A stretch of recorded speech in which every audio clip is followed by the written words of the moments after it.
You want to talk about it? I'd rather laugh about it. Let's get a little dark about it. On the Traumedy Show.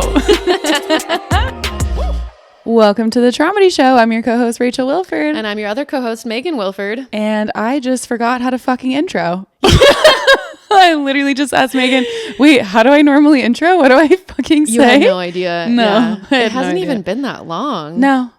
It's just, new year and my brain is gone. This is like the first official day back at work for me. That's so not true. I've technically been working during the holidays. But this is the first official January day when other people are back in the office. Right. And I had meetings today and it was real work. And I was like, whoa, what's my job? How do I do this? It's kind of hard to come back from the holidays and yeah, it is. Remember. The month of December is just a wash. Oh, yeah. Yeah, no. But then come January, everybody's like, I'm expecting things from you. It's like, I'm not ready. I'd like to ease into this. I like to have a soft launch into January too. I'm not one to just go hard. Do you have any resolutions, Thelonious? No, I mean,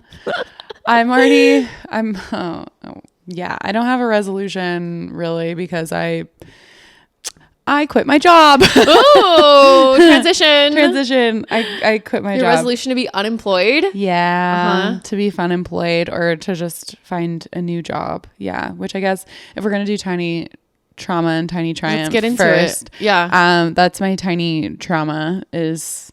Well, actually, no. My tiny triumph. Yes. My tiny triumph is that I gave notice to my coming. job. Yeah. And I've been thinking about it for a long time. I've been, unfortunately, I mean, I don't want to sit here and say anything bad about the company because I've been there for 7 years and they really have raised me in a lot of ways professionally, and I owe a lot to them, and they're a good organization, and I've had amazing times working there, and I've learned a lot from the people that I've worked with, and I've had a lot of awesome mentors, but there's been a lot of changes in the last couple of years that unfortunately have left me feeling just very unfulfilled. Yeah. And there's been a lot of changes within the last 6 months, and When you've had to drive.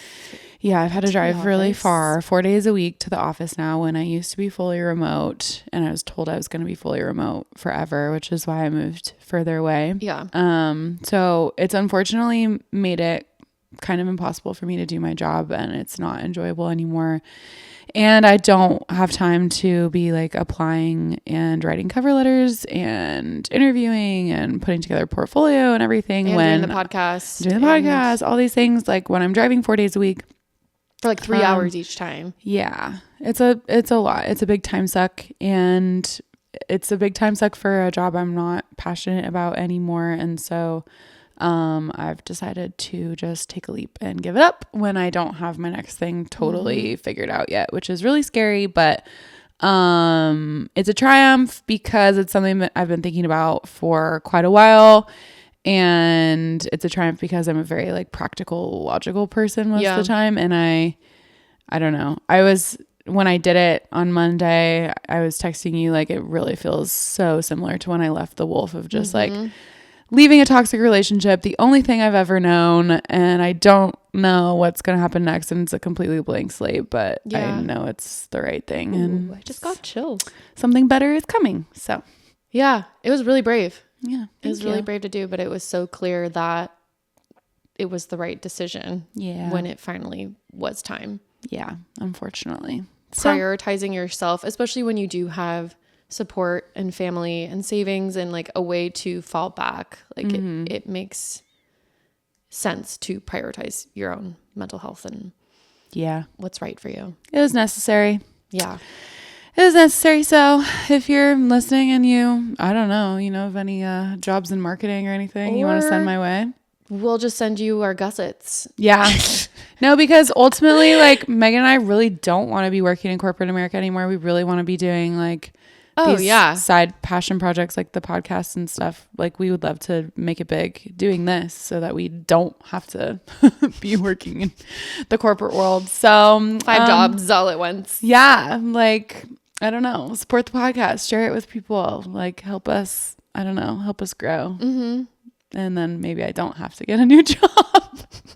I still probably will. That is the energy I really am feeling for 2025. Of 2023 was chaotic as shit. 2023 or 2024? I'm going back 2 years now. Okay. We're going real back. We're going back to like you and I leaving our partners and chaos cousins, the birth of all of this. Chaos cousins, the honeymoon, cousin moon trip, all of that, moving on my own. And then this whole last year was also chaotic, but was a lot of growth and a lot of change and a lot of moving pieces, starting the podcast, like so many big things, but now stuff has started to stabilize a little bit. In emotion, you're in a really stable relationship. I feel like more emotionally capable than I ever have. Like this is the year to make shit happen. It's true. This is like the takeoff year. Yeah. I hope. Like this was a building and growing year, and then this year's gonna be like the accelerating year. Yeah, and then my tiny trauma is that on our way home from dinner on New Year's Eve, Bullseye was driving and he's like, "Hey, any idea what this alert is in your car?" And I was like, no. And as I'm researching what it is, all of a sudden we basically lost power in the gas pedal. And now I have to take my car in tomorrow for repairs after I already spent $2,000 on new brakes and brake pads and all this shit a couple months ago in preparation to drive 4 days a week. So I'm driving so much that it's literally like breaking my car. That's why. Yeah. You've been driving like 80 miles a day. Shit. Well, 90 miles a day. When we were going up the hill in your car, it felt like going up the hill in like a roller coaster or something. Like we were barely making it. Barely going. It was not good. So, yeah. Definitely tiny trauma. Yeah. But that's life. What's your tiny trauma and triumph, Thelonious? My tiny trauma. Thelonious, I forgot again. Breaking down today? Oh, yes. I had a little, I've forgotten 3 times and I keep asking you. Just blocked it out. It's too traumatic. Yeah, I had a little breakdown today. New Year breakdown. For January, I was doing something at work and getting an email, like someone was pinging me, and then I was adding captions to the Traumedy show video, and then I was also like doing a cosplay thing and researching for the con next week, and then there was like one other thing, something came up for my streaming that I want to start doing. You were texting boys. Oh yeah, and then I was texting boys because I am dating, which has been going well. I like the people that I'm dating, and that's great and something I care about, but it just was all of a sudden like, oh, too many things. Like I like short circuited and I snapped and I reached like my anxiety spiked to this level that I could not get back down. And I'm sure a lot of people resonate with that. Like something in me clicked, especially since I've started Adderall and got diagnosed with ADHD. I've been feeling very capable and very able to tackle a lot of things until a certain point. And then I reached this point of anxiety where I could not come back down to any sort of like regulated emotional level and was feeling so anxious and not okay all day long until I've conveniently had therapy today. I sobbed for like 30 minutes just and everything really is okay. I just snapped thinking about all of the things I want to accomplish, everything I want to do and where I want to go and all of these life goals. And it all just became so heavy. You got like New Year overwhelm, New Year pressure. Yeah. New Year pressure of like, oh my God, all of these goals. And I'm so equally terrified as I am excited and passionate about my cosplay account. And I want to start streaming and make an ASMR YouTube channel. And like all of these things I get really excited about, but I just I can't do it all at once, and you can't do everything 100% at once, and you have to prioritize your mental health or you burn out and you won't get any of it done. And so we talked about that in therapy and talked about making lists, taking things one step at a time, things that sound really simple and you're like, why are you paying so much in therapy for that? But at the same time, having that space to kind of have that calm conversation and think about it logically with someone you really trust and care about, like it just goes so far. So it was, I came down from it. And as soon as therapy was over, it was like time to record the podcast. So I did have a little mini breakdown. And I think the crying helped my anxiety levels go back to normal. It's like I either got to cry or exercise or do something when your body is in that like fight or flight. It's not good. Cathartic release. Yes. So that was my tiny trauma, my tiny triumph. I was going to say dating is going well, but I already kind of said that. I'll say we had a really cute, wholesome New Year's Eve party at my apartment. We were kind of floundering, being like, oh, what are we going to do for New Year's Eve? Because you kind of have to do something, but there's so much pressure to like have an amazing New Year's Eve. It's weird. It was so nice when we all just decided like, dude, let's just get a nice dinner and come over to my place and play games and Mario Party and not stay up until 5 a.m. Even though I still had the worst hangover. I was like, what a wholesome New Year's Eve. But then I still woke up feeling like shit the entire next day because we mixed a ton of alcohols.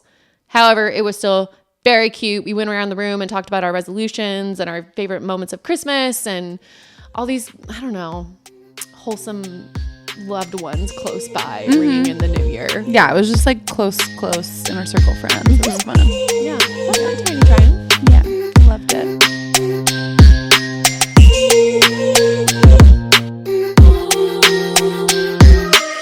We can transition into Christmas from that because we have some updates. Traumedians. Yeah. We must tell you the tales of White Christmas and Brown Christmas. Now, you may be thinking a certain thing when you think of White Christmas and Brown Christmas. We are not at all talking about anything to do with the epidermis. Nothing to do with the epidermis. Nay, gentle listener. This has to do with bodily fluids. It sure does. It sure does. How should we start? You start with your White Christmas. I mean, there was so much build up to the White Christmas after the last episode you and I had. There was so much build up to White Christmas. And I will say, spoiler alert, I had one. In more ways than one. Thank you so much. We were all on the edge of our seats. Yes, I know you were. Will she have a White Christmas? Okay, so funny because we made that whole like joking segment about White Christmas last episode that we just did with you and me, but got off the plane and Bullseye's parents were there and so excited to see us, and I just want to say like they are just the sweetest people ever, like completely spoiled me on Christmas, and like it was so amazing getting to know them, and like you were like a celebrity. It was so sweet. And like I don't know, like Bullseye and I, obviously we definitely talk about getting married, and that's like the plan, and I would love if they were my future in-laws. I would be so lucky. Like wedding on the podcast, a Traumedy show wedding. Stop. But what if we like podcasted on your wedding? No, that's too much. I'm getting ahead of myself. You definitely need to film it though, for the content. Anyway, so we get off the plane and we're standing there at baggage claim waiting for our bags, and Bullseye turns around because I had just had him listen to the last 10 minutes of the episode for White Christmas because I kept talking about it. Yeah. And I was like, it was so funny. You need to listen. He thought it was hilarious. So he turns around and makes a white Christmas joke at me, like an inappropriate White Christmas joke at me, and winks at me and then winks at his parents. And then his parents were like, oh my gosh, like so traumatized. Like, I don't even know who you are anymore. And my brain went, oh my God, they listened to the podcast, 1. They listened to that episode, 2. Yeah. And 3, now like within the first 5 minutes of meeting them, that's being brought up and I feel embarrassed. Like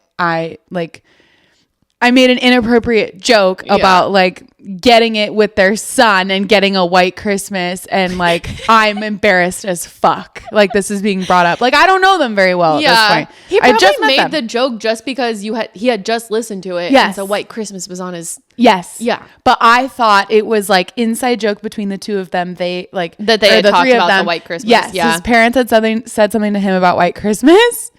And I was like, oh, I'm immediately in trouble. Like I'm embarrassed. This sucks because this is my first time meeting them. Yeah. And so I got super in my head, super in my head. And then later when we were going to bed, he's like, are you okay? What's wrong? And I finally kind of broke down and told him and said all of that. Were you crying? And I was totally crying. Oh yeah. God. Because I was like, You were panic texting me while I was like on my death. No, I wasn't sick yet. You weren't sick yet. Sorry. Oh, it's fine. Yeah, I was panic texting you because I was like, I was just embarrassed. I wanted to make a good impression. And I felt like, oh my God. Like the whore. Yes. Yeah. Yes. Like making inappropriate jokes about the village whore is here. Yes. I wanted to start off on a good foot. I am the village whore and everybody knows it. Everybody knows it. Everybody knows it. Everybody talks about it. It's what everybody's talking about, my whorish ways. From here to Idaho. Honestly. And beyond. Yeah. And he's like, oh my gosh, like, no, I have not talked to my mom about this. Like, I haven't talked to either of them about this. They're not listening to the podcast. They did not listen to that. Like, I was making this joke directly at you because I had just listened to this. Yeah. They took it inappropriate, like, as I was making an inappropriate joke, which I was, but not in the context of the podcast at all. And he's like, he went through his text with his mom and he's searching, like, podcast, White Christmas. He's like, see, I swear, we haven't talked about it. I swear. And I'm like, oh my God, okay, I believe you. And then after that, I feel like I was able to like calm down and be normal for the rest of the time. But so that was the 23rd. And then the 24th, we went to this little town that his grandparents grew up in. And it's a town of 450 basically population. Like it's very small in the mountains of Idaho. And so we went there for Christmas Eve, and like just his whole family was so sweet and welcoming and accepting of me. And Bullseye is like, we're going to go to church tonight for Christmas Eve. And I was like, oh, cool. Because my family always does that too. And obviously I don't know what their traditions are or whatever. But so at 7 or whatever, we roll around the corner to go to church. And I didn't realize that it was going to be just like the tiniest, most wholesome little church you've ever seen. And we walk in and there's literally one other family in there. And then it's Bullseye's, grandparents, parents, aunts and uncles, whatever, us. We walk in and we sit down and his grandma goes, okay, I think that's everybody. You can get started, to the pastor. So there's literally just like 25 of us in here. 25. Oh, 22, 25. Yeah. You knew. Ooh, wow, a little New Year's plug. And we're sitting there and like we have candles lit and it's just this like tiny little wholesome Christmas Eve service. Aww. And I sat there and I started crying and I was like, I'm in a Hallmark movie. This is the most special Christmas thing I've ever been a part of. This is so cute. And at the end of the service, his grandpa announces to everyone in the church that I've never had a white Christmas, and it's snowing outside. It is snowing outside in this little town in the mountains in Idaho. And he's like, yeah, like Bullseye's girlfriend's here and she's never had a white Christmas before. And so like, we're really excited to give her her first white Christmas. And it only can happen on Christmas, Mike. Once a year. I'm like in church and they're just talking about my white Christmas. And it was so cute and wholesome. And then we go outside and we had a little mini snowball fight. Laughing at like kind of to yourself? Yeah, like I definitely was like, I think I was too like, I was still a little bit on edge from like the white Christmas thing the day before with his parents. And so I'm like, oh my God, like seriously, you guys really, this isn't a podcast thing because it's been so prevalent with you and me. Honestly, I feel like we've ruined white Christmas. We've ruined white Christmas. Like I can't think about it without being, or like hear about it without being like oh, you listened to that episode, didn't you? Christmas. Yes. Like, yes. Always going to be sexual. 100%. Forever sexual. Yeah. Fine. But yeah, then, everybody, we go back and we do White Elephant and his uncle makes this joke of like, you've never seen snow before. Like it just, yeah. it took a turn. And then for the rest of the time, it was like, so glad we got to give you a white Christmas. Like everybody was saying it, and just not knowing the context of it. Yeah, they had no idea that it was the whitest Christmas known to man. Yeah, ironic given your boyfriend. So ironic. Yeah. But yeah, it was just really funny, but it was a really nice time. His family was so sweet. They just spoiled me with Christmas presents, which they did not have to do, but it was so nice. They were so welcoming. I met so much of his family and they were great. And I met his friends and they were great. And we did a lot of stuff with his parents and went to a winery one day and dinners and played a lot of darts and ping pong and Rummy Cube. I learned how to play and now I'm obsessed with it. And yeah, it was just a really good, wholesome time, and it was relaxing. And yeah, so that was my white Christmas. It was really good. So good. It was a really nice time. It was my first Christmas ever being away from my family too. Yeah, it's a big deal. Not being with my family on Christmas. Yeah. And so that was different too. But I've, felt like I was surrounded by pseudo family. Yeah. Mm-hmm. Meeting your new potential family. Future family. Well, we're all very glad that you had such a wonderful, wholesome white Christmas. Thank you so much. I really appreciate everyone who wished me a happy white Christmas. It meant the world to me. Yes. Yes, I had a very white Christmas. I, on the other hand, yes, as opposed to you. My Christmas was not so white. No, it wasn't. It actually, and it didn't snow. Like I've certainly, growing up in Boise, it's like 50-50 if it snows Christmas time. So it did not snow this time around.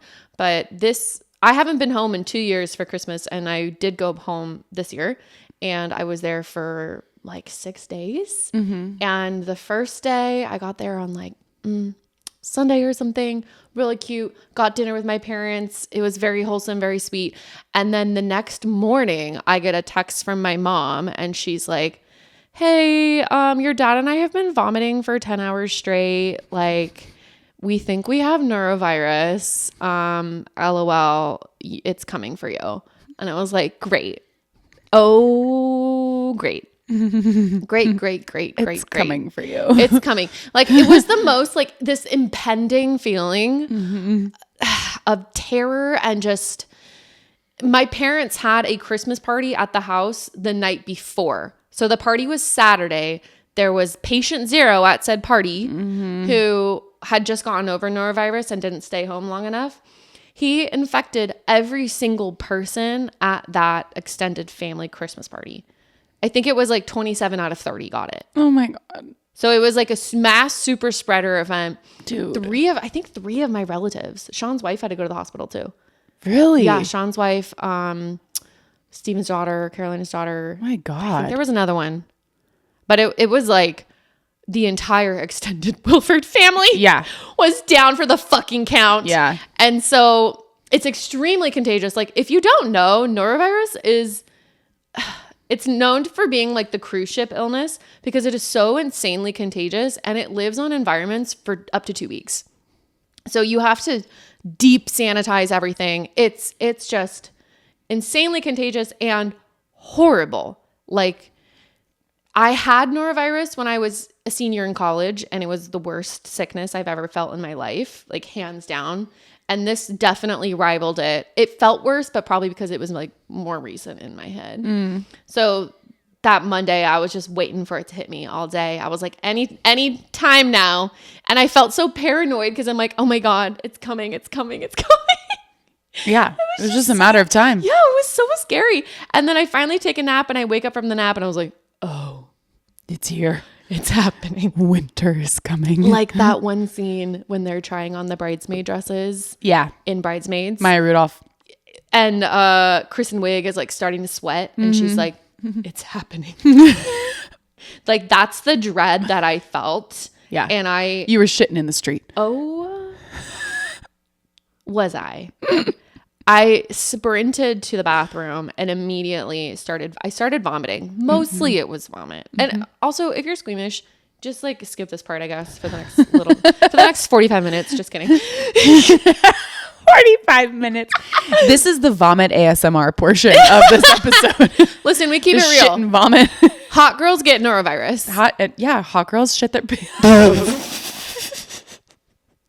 Sorry, spoiler alert. So I lean over and I start vomiting, and it is like, you know, when you're drunk and you throw up, or you're sick and you throw up and it sucks. This is like, it was so painful. My entire body was convulsing, and it was like the most painful vomit I've ever experienced. It was like I was wailing and moaning the entire time. And then it just kept happening, and then it was happening both ends, assuredly. I did the trash can maneuver. The one end on the toilet, the other end in the trash can maneuver. My little brother got really sick one time when we were on a family trip when we were seeing Les Miserables, and it was like, I think in the bathroom at the theater, and that's where he got the nickname Both Ends. I don't know that about him. Yeah, that's funny. So I kind of took that family. Yep, you're carrying on the legacy. Oh, yeah. And I remember just like taking, like, it was so pathetic. And then I would go back and lay on the floor of the bathroom because I couldn't, if I got back up to the bed, that it was pointless because I just was coming back. And then I was texting you guys and I was texting my parents, and my parents were 24 hours ahead of the sickness. So they were still in really bad shape, but not like moaning on the floor shape. So I was laying on the ground on the bathroom floor, half naked. My dad comes up. His like 30-year-old daughter is like in shambles. My mom was like, I'm so sorry. I'm so sorry. Because you flew all the way out there just for a few days, literally to just be shitting and vomiting. I was laying on the floor for hours. Days, really, yeah. The bathroom floor moment, that was really only like that evening. Okay. And then finally one of my cousins, like shout out to Carolina, got me some like prescription nausea meds and Benadryl, and I was able to sleep. Thank God. But it was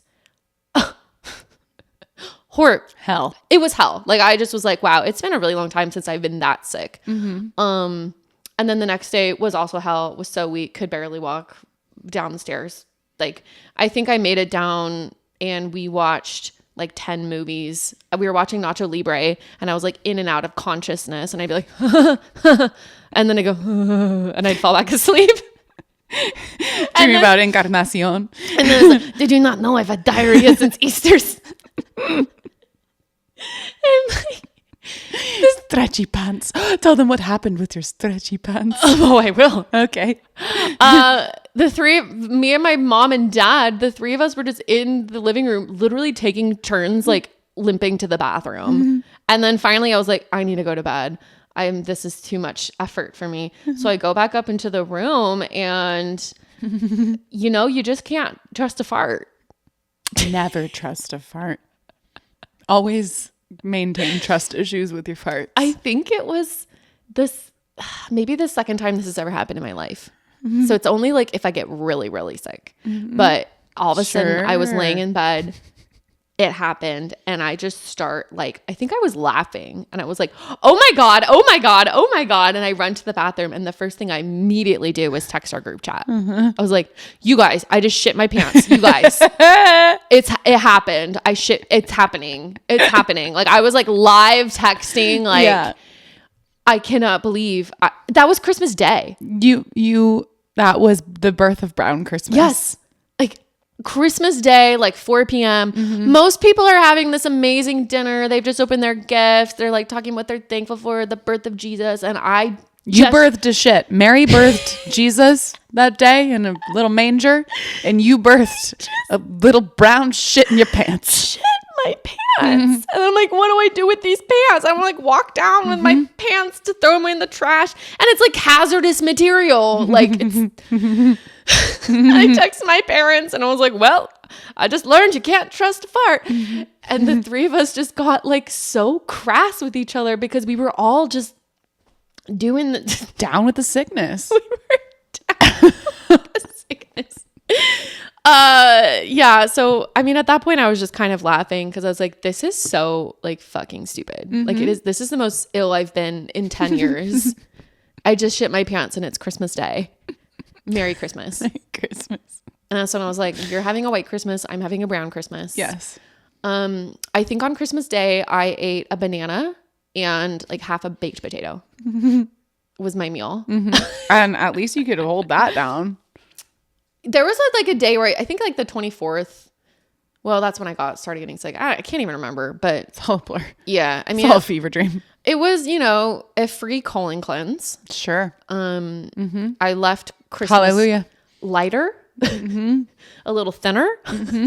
It was a bummer because my brother and his wife, they were going to come to Boise and hang out with us for that week. And I was so excited to spend Christmas Eve with them and do all these things. And that was canceled. Literally everything was canceled.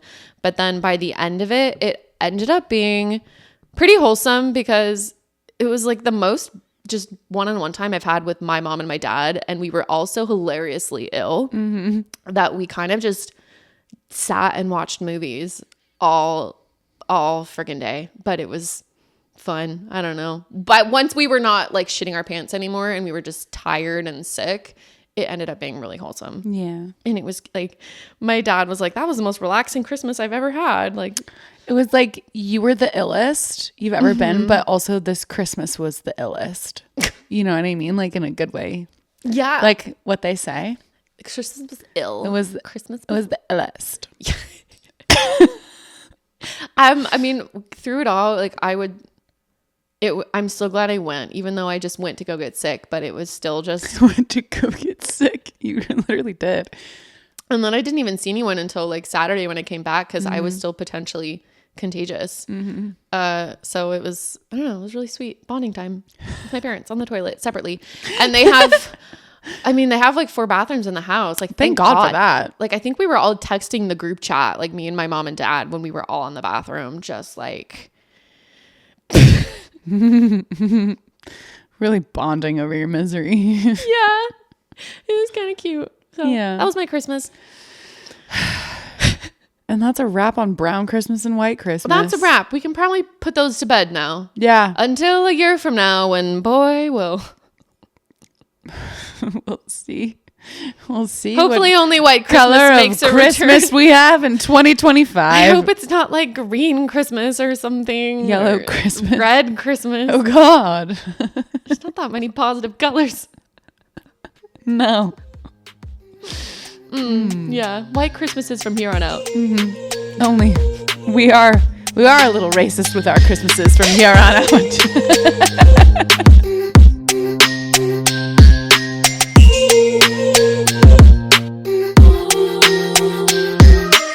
Speaking of brown Christmas, I think this is an excellent transition to our another little shout out we need to give on the pod. I can't think of a better transition, honestly. Take it away, Thelonious. Thelonious, I would absolutely be honored to. I am so excited to talk to you guys about the best email I have ever received in my life. Hands down. Hands down. Last time. Better than selling your house. Better than sex. Like Oh. this email is everything to me. Yes. Oh, the email for selling my house. Yeah. Yeah, like when you knew your house was sold or whatever. Yeah. No, this is Yes. this is better. This is better than anything. So last night I'm laying in bed and I'm like, oh, we have 3 unread emails in the Traumedy Show account. And I go and I find an email from a man, and we're going to call him Paul. We're not going to use his real name. And I'm just going to read it. The subject is bidet love. Hello, Rachel and Megan. I am a 58-year-old single man with hemorrhoids who loves your show. And having just finished episode 5, I think maybe 6, love my bidet. Everyone should have one, and kudos to you for letting people know how great they are. Whenever I tell friends that I own a bidet, they look at me funny.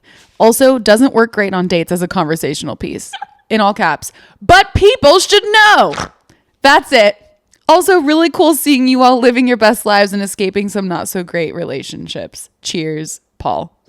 And I just love it so much that like I'm out here changing lives one hemorrhoid at a time.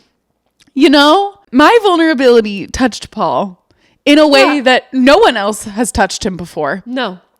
Not any person he's been on a date with. Sorry. I am so obsessed with the fact that he listened through 6 episodes. So he's gotten through you bearing your soul, me bearing my soul, so much tears and like trauma.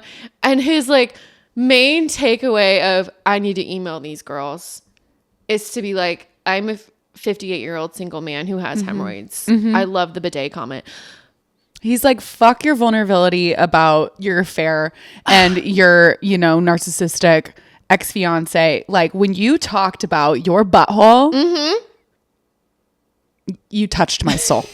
Like, you get me. Listener for life. Listener for life. I love that a 58-year-old single man is listening to our podcast in the first place. That's what you said last night. You're like, so not our target demographic. But Paul, we are so fucking glad you're here. Thank you for being here. Like, truly, like, we're laughing because it's so cute and it was so unexpected. Yeah. And no, I've never received an email about somebody just like being stoked that I'm talking about my hemorrhoids. Like, never in a million years did I think that this would be my life right now. I wonder if we got him to follow us from the viral video of like, Rachel has chronic hemorrhoids. I don't know. The suspect one. Yeah, the suspect where we talk one. about it. Yeah. Maybe because that's the most viral hemorrhoid content we have. Yeah, maybe people are like, oh my god, this girl has hemorrhoids and she has a podcast. I'm gonna go listen Hemorrhoid awareness. Hemorrhoid awareness, because literally it's such a taboo topic and nobody talks about it, and it really upsets me. We're hot everybody. girls. I want to say everybody, but it's a more common medical issue than people talk about. Hot girls have hemorrhoids and hot girls shit their pants. And hot men have hemorrhoids too. Damn straight. You know? And they should be able to talk about it on dates. 100%. Or at least like with your friends. He said like whenever he tells his friends that he owns a bidet, they look at him funny. That's insane. Let's spread bidet awareness too, because like how many...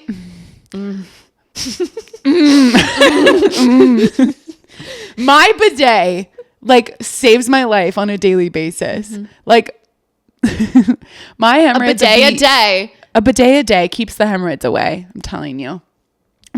Someone turn that into like an auto-tune like rap or something. Please. No, I want a fucking deal with Prep H. Could you imagine? I want to collab with Prep H. Tushy, Prep H, all of the hemorrhoid like literally. I will be the face of hemorrhoids. Who else is out here talking about it? No other hot girl is out here talking about hemorrhoids. And you touched Paul with your vulnerability. I put my hemorrhoids on the line and I touched a man with them. I touched a man with my hemorrhoids. I am touching so many lives with my hemorrhoids. This is such a gross episode. We talk about white Christmas, brown Christmas, and then hemorrhoids. And the most intimate, vulnerable parts of my butthole. And that's just what we do. That's what we do on the Traumedy And you know show. what? If you don't like it, then don't listen. Just go to the next episode. And we can say whatever the hell we want. And we've always said that. So, Paul, thank you. I know you're in the beginning of the podcast. Eventually, you're going to get here. And when you do, just know that your email is my favorite email I've ever received. Oh. It made our week. Oh, honestly, it made my life. Like, it meant the world to us, especially Rachel. Yes. Yeah. Truly, nothing has ever meant more to me. So thank you for being here and thank you for listening. Yeah, really, really honored that you're here. I just can't believe he's listening. I know. It's so wild to think about like all the people that are out there that are listening. We just have no fucking idea. I think I always like picture a millennial woman. Well, because they think that's mostly what we have. What we are. Yeah. And it makes me so happy. Like a middle-aged man is out there like and we're making a difference in his life. Fuck yeah. By talking about my fucking butthole. Yeah, we are. Yeah, we are. We are never going to stop being vulnerable for you guys. No, we are not. No. Mm-mm. And if you don't and that's like the it, Traumedy show guarantee. And if you don't like it, then go on get. Please don't be mean. No, we love you. Okay. Thank you, Paul. Okay. Transitioning from Paul because we have a little bit of a backlog of trauma bonding stuff to read. Vibe check. Let's get to some real trauma. Okay. So This is from somebody that I actually went to high school with. And it was really cool that she wrote in, and she wants to stay anonymous. So I'm going to call her Katarina. Okay. Ooh, very Shakespearean. Very gorgeous. Because she is, and she's wonderful. Okay. Hi, Rachel and Megan. First off, I'm obsessed with your podcast. Plus, knowing Rachel for most of our lives has been a blessing. I'm really hopeful that I can meet Megan one day soon. For this story, I'd like to remain anonymous. Okay, picture freshman year me in my hometown trying to make new friends. Do you know if it's college or high school? High school. Okay. In my hometown trying to make new friends and navigate high school. Oh, my God. Just listen, Megan. It's okay. Sorry. It's okay. California, 2009. Through a mutual friend, more like acquaintance actually, I met this cute guy and we immediately hit it off, although he did like me first. We started dating, as you do when you're only 14, holding hands, hugs, having lunch together, him walking me to class. A couple weeks in, I told him that his so-called best friend tried to kiss me, which would have been my first kiss, but I dodged it and told him. This also happened to be the acquaintance that introduced us a couple months earlier, and this guy had a girlfriend of his own. My ex immediately dumped me over text. Our whole group remained friends, and everyone could tell that he and I still had feelings for each other. We continued to innocently flirt with each other, and he would give me bits of attention and little bits of affection. He told me that I was his comfort person and that I helped his anxiety and insomnia. I was essentially being breadcrumbed, and it turned into a 3-year situationship. It was completely one-sided. I thought I was in love, but none of it meant anything. He was my first everything, my first kiss, my literal everything first. People thought we were together. I never corrected them, but he would deny it and shrug his shoulders, regardless of whether I was there or not. On Valentine's Day, he told me he had a present and romantic evening set up for this other girl in another town who was his dream girl. I acted like I didn't care. I had gone... Wait, he told her? He told her that. On Valentine's Day. Wow. I acted like I didn't care. I had gone out of town for spring break, and when I came back, he told me that he slept with another girl who looked exactly like me while casually eating Mexican food together. I blamed myself and sadly drove him home. He wanted me to yell and be mad at him, but I wasn't. My parents asked if I was okay, but I lied. Over the course of that time, he would emotionally manipulate and physically abuse me. Thank God I wore mostly jeans and sweatshirts. To this day, my family doesn't know. After a few months, our parents found out that we were sleeping together and had an intervention of sorts. We gathered around a table and talked about it, the 6 of us. I was embarrassed and mortified. I wanted to crawl deep into my own skin and never come out. Looking back, I was severely depressed and anxious, something I now take medicine for, and it significantly helps. A couple weeks later, he finally asked me to prom, probably because everyone was pressuring him into it, asking, why aren't you actually with her? She's wonderful and clearly just wants to make you happy. We went to prom and he left me for another girl as soon as we got to the venue. Turns out it was his actual girlfriend. She knew about me but clearly didn't care. I didn't find out until a year later. After that was done, I told him we could no longer be in contact and he was moving away anyways. I didn't hear from him for over a year. He called me multiple times one day, and when I finally answered, he apologized. I don't know if he meant it or not. After that phone call, I thought it was final. We both had closure and that was it. We lived far away from each other, but we're fine. About a year later, he calls me again. I was driving home and had gotten in and out for dinner. He asked me if I was sitting down, so I told him I was driving. He told me to pull over, so I did, and he told me he had stage 4 cancer. I was speechless. In the preceding year, we would text while he would get his chemo treatments. He again said I was his comfort person regardless of distance. At this point, I believed him because he had nothing to gain except friendship. I should have known better. Pause? How old is she again at this point? I lost track. She was in college now at this point. Okay. Yeah. Pretty sure. Okay. Oh my God. He, let's see. At this point, I believed him because he had nothing to gain except friendship. I should have known better. He ended up passing away a couple days before his 22nd birthday, and I found out from a mutual friend. I was confused and devastated. I was so sad, but also, how do you mourn your abuser? I remember telling my own mother, and she had zero sympathy. It was the only time I've ever hung up on her like that. I was depressed. I couldn't eat or sleep. I found myself not doing homework for classes and sitting on the floor of my dorm with my door locked and lights off for hours at a time. I felt numb, alone, and abandoned. I would go for walks without my phone and just exist. I felt like a shell of a human being. When his obituary was published, I found out that the whole time he was using me as a using me as comfort during chemo. He had another girlfriend. I remember crying and laughing bitterly at the same time because I wasn't even surprised anymore. Despite everything, I always toast him on his death day and pray for peace for his soul and his family, his kind mom, his strong dad, and his 2 younger sisters. I still cannot listen to the songs that he introduced me to all those years ago. Thank you for reading and sharing. Sending all my love. Cheers, Katarina. Oh, that's heartbreaking. Yeah. Oh, wow. It's a really sad story. Whoa. And like she and I've known her since we were little. Yeah. And we were never like, the best of friends, but we always kind of like ran parallel, I feel like, in different classes and things like that. So we've always just kind of like stayed in touch on social media or whatever. Mm-hmm. I had no idea about any of this. Did you know she was dating? No idea. No. Well, it sounds like he tried really hard to keep it a secret. Yeah, exactly. Like, and we weren't really close enough for me to be like privy to any of that regardless, but I didn't know if she was ever dating anybody, had a boyfriend, whatever. Like I had no idea about any of this.